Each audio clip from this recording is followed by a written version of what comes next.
Hey folks, it's Ted here. I'm in the Diesel Lab. We're going to go over today some more information on the electronics for these Volvo Penta KAMD 44s. This is a 44P-B version. There are three versions, an A version, a B version, and a C version. What I'm going to cover today pretty much covers all of those, and that's going to be the actual stop circuit and the relays up here in the box and how that works. So I got a question from a consumer who has one of these down in the Virgin Islands, and he's having problems with the actual, when he shuts the key off, it trips the main breaker for the actual main relay. And what I wanted to do is I wanted to go over the circuitry of this and then show you the components and some of the test procedures for this. And really, it's important to understand that this is a isolated engine, and the only time it's not isolated is when you stop the engine, when you shut it off. So let's get started on this one. All right, here's the wiring diagram. I'm going to simplify it in a minute, but just to go over how this works. The complaint that Akil has is that when he turns the key switch off, which is the spring-loaded stop position, you let it go after it stops, it springs back to the off position, and you can remove the key. What happens is you're taking voltage from the key switch and you're energizing the stop to ground relay, which ultimately is going to energize the stop solenoid on the injection pump over here. So let's start where that power supply comes from. And we have this isolated ground. So we have these two wires. These are those isolated block wires I just showed you that ultimately come from battery negative. So, and that voltage comes up to a circuit breaker here, it goes to a circuit breaker here, and it also goes to the auxiliary stop switch. Now what I'm looking for is I'm looking for the fuse that trips when he turns the key to the stop position. So we've got to find those two fuses. Those two fuses are here and here. So these are the two fuses. And the one that we're interested in here is the one that goes to the key switch. And that's that 8 amp fuse here. So power comes from the battery cable positive, comes up here. It goes to the terminal 30 on the starter relay. It branches off and it comes up here to that 8 amp fuse, and that's the fuse that is tripping, I believe, when he turns it to the stop position. Now that voltage continues up and it goes to pin 1, which is the red wire, which goes to the key switch. Now the key switch then, when you turn it to the stop position, the key switch supplies power to the stop circuit, and that stop circuit is this violet wire. That's pin number 2.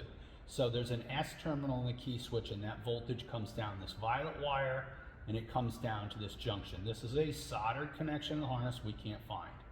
So one wire goes to the stop relay, one wire goes to the ground relay, and the other wire comes over here to the actual auxiliary stop switch, which is open. That's the emergency stop or auxiliary stop down on the engine that you can push if you're down there and you're a technician and you want to shut the engine off. You can do that right while you're in the engine room. There's the power supply from the isolated power. That's the other like 10 gauge wires that come off the battery that go to these isolation terminals. So that is the fuse. I keep missing it. That's the fuse right there that we have in question. So let's simplify that real quick. All right, the picture is going to be a little confusing at first, but I'll go through it. So your key switch is the ultimate control for the stop circuit. So you have an S terminal on the key switch. So 3 things get powered simultaneously from the key switch when you turn it to the stop position. So that is when you turn it to the stop and hold it there. When you let it go, it springs back to the off position. So power comes into the key switch.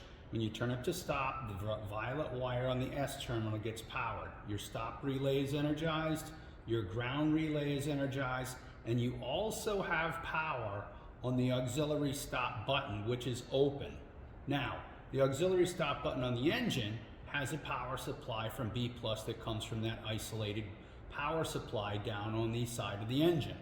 So if you push this button in, you close this switch, and you energize the ground relay and the stop relay. And that's for if we're down in the engine room and we're working on the engine and we need to stop the engine, or if this wire becomes open or the key switch goes bad, you can go down to the engine and you can push that button in, and that will shut off the engine by energizing these two relays.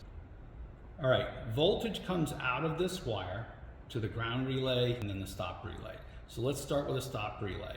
So we energize the pull-in coil and the stop relay. There is a ground on the other side that goes to the engine ground, okay? That's the ground block down on the engine. That's that plastic terminal where those cables come from the battery. So that is a ground, that's continuity to ground, which is battery ground, all right? Not block ground, that's battery ground. So when we energize the stop relay, what happens is on terminal 30, we have power from the main relay. So when the main relay is energized, when you turn the key on, you energize the main relay. The main relay then sends power to pin 30. Okay, when we energize the stop relay, you close this connection here, all right, goes from 3087A, which is blank. There's nothing on that terminal. And then when you energize the stop relay, then power goes from pin 30 down to 87, and that goes down and that energizes a stop solenoid on the injection pump. So that wire is a red and blue wire that runs all the way down to the stop solenoid.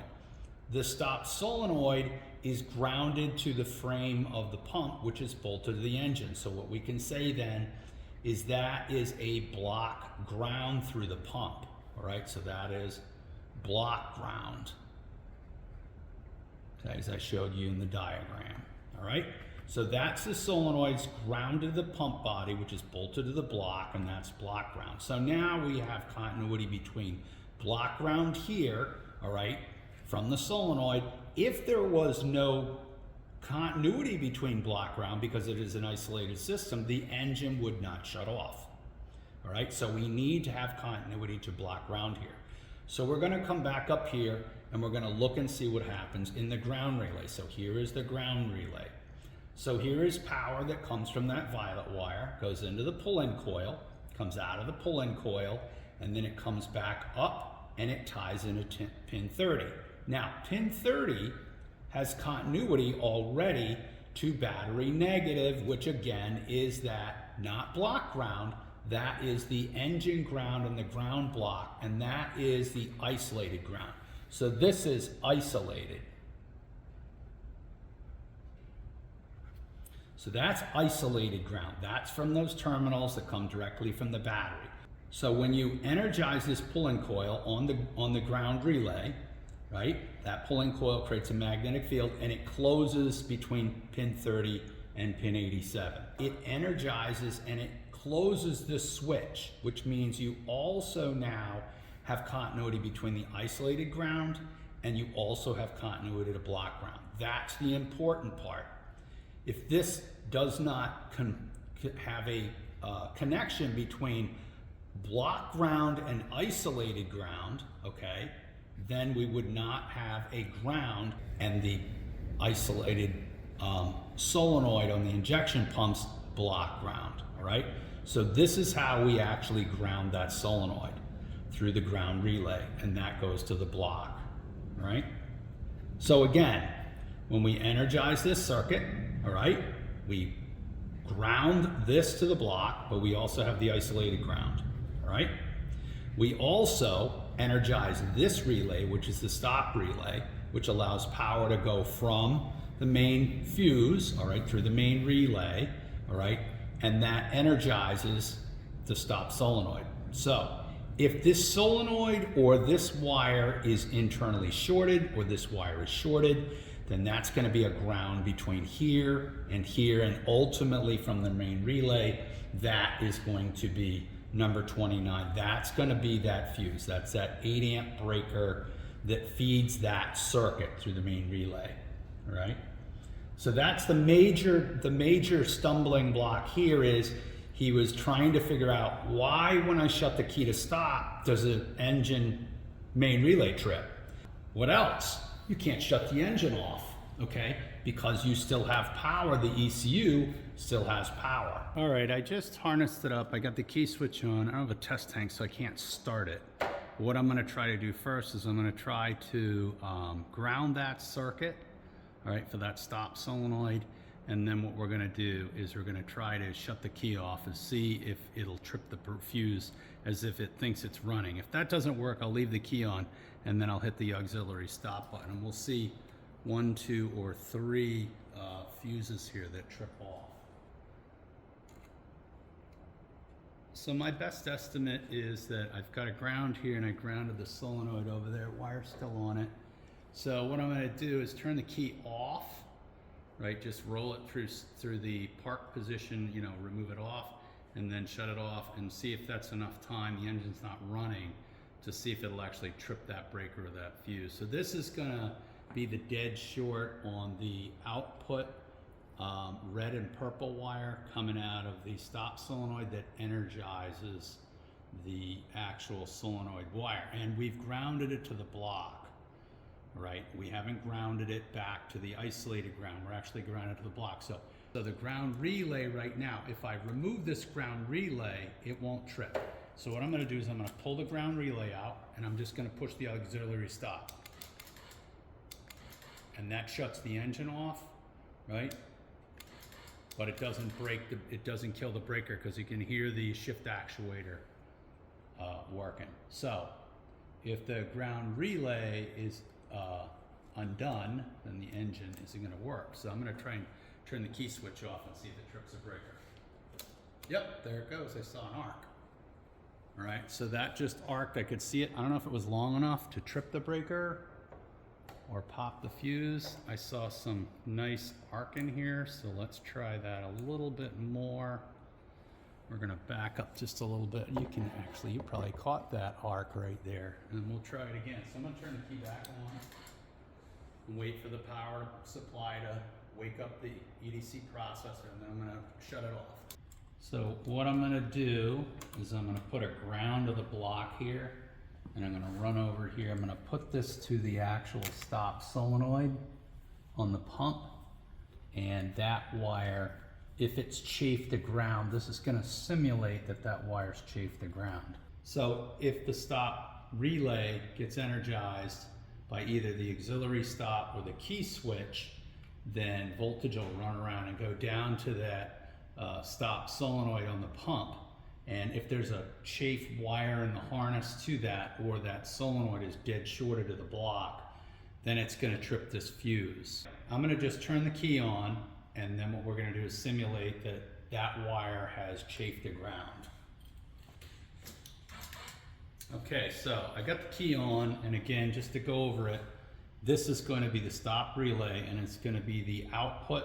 That's going to be pin 87, which is a red and a blue wire that comes out of this, and that will be go down to the actual solenoid. Now, if that wire chafes to block ground, and that's what this jumper wire is doing, not to the actual starter or anything like that, it's actually grounded. What's going to happen is I'm going to pull the ground relay out. So if I pull the ground relay out, now I don't have any continuity to block ground when I push the stop auxiliary stop button, so it won't trip the fuse.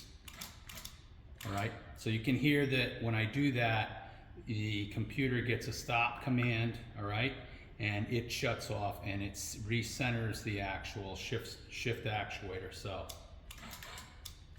that goes through a reset. So basically the computer's going through a reset. Now, if this relay is plugged in, then what's gonna happen when I push that auxiliary stop button is you're gonna see this fuse is gonna blast off and it's gonna pop.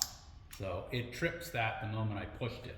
So that trips that fuse. So that fuse protects that circuit to that relay. So it protects power into that relay to the auxiliary, to the stop solenoid. The main relay was protected by this breaker, and it's tripping when he turns it to stop. And I'm not sure what that issue is yet. That's gonna be in the harness or something's not correct. He also said somebody's been in here and did some weird wiring before. So I might need some more pictures just to see what's going on here. But hopefully that you understand a little better of how this engine actually shuts off when you need to shut that pump off, that you have to ground the block with this ground relay. And that's what this black and this white wire does, is that black and white wire goes to the actual block. And it has continuity with that block to actually the isolated ground system.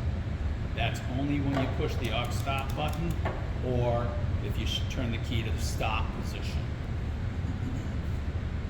All right, so I hope this helps you understand a little more about the stop circuit and the key switch stop circuit on these older KAMD 44s. These are the first generation EDC engines. There was an A version, this is a B version, and then there's a C version. They're all slightly different, but that circuit is pretty much the same in them. So if you like the video, please hit that like and subscribe button, and I'll see you in the next one.